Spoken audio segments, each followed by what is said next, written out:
सामान्य जनतेच्या न्याय हक्कासाठी लढणारे एकमेव व्यासपीठ शाहू राज्य मराठी न्यूज। चाळीसगाव पोलिसांची यशस्वी कामगिरी। 2.1 लाखांचे 25 गहाळ मोबाईल मूळ मालकांना परत। चाळीसगाव शहरातील नागरिकांचे मागील वर्षांपासून गहाळ झालेले 25 मोबाईल संच चाळीसगाव शहर पोलिसांनी यशस्वीरित्या शोधून काढले आहेत। आज सोमवार 18 ऑगस्ट 2025 रोजी शांतता समितीच्या बैठकीत हे मोबाईल त्यांच्या मूळ मालकांना परत करण्यात आले। या मोबाईलची अंदाजे किंमत 2,10,000 रुपये आहे।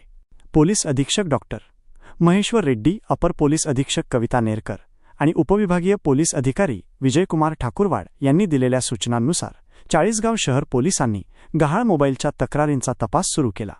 सायबर पोलीस विभागाच्या मदतीने आणि तांत्रिक विश्लेषणाच्या आधारे पोलिसांनी या 25 मोबाईलचा शोध घेतला। हे मोबाईल हस्तगत करण्यात पोलीस कर्मचारी नरेंद्र चौधरी आणि मोहन सूर्यवंशी यांनी महत्त्वाची कामगिरी बजावली। त्यांच्या या कामगिरीबद्दल अपर अधीक्षक कविता नेरकर मॅडम यांच्या हस्ते पुष्पगुच्छ देऊन त्यांचा सत्कार करण्यात आला। यावेळी शांतता समितीच्या बैठकीत अपर पोलीस अधीक्षक कविता नेरकर, उपविभागीय पोलीस अधिकारी विजयकुमार ठाकूरवाड यांच्यासह वरिष्ठ पोलीस अधिकारी आणि योगेश बेलदार उपस्थित होते। संपादक प्रशांत गायकवाड, शाहू राज्य लाईव्ह न्यूज, चाळीसगाव।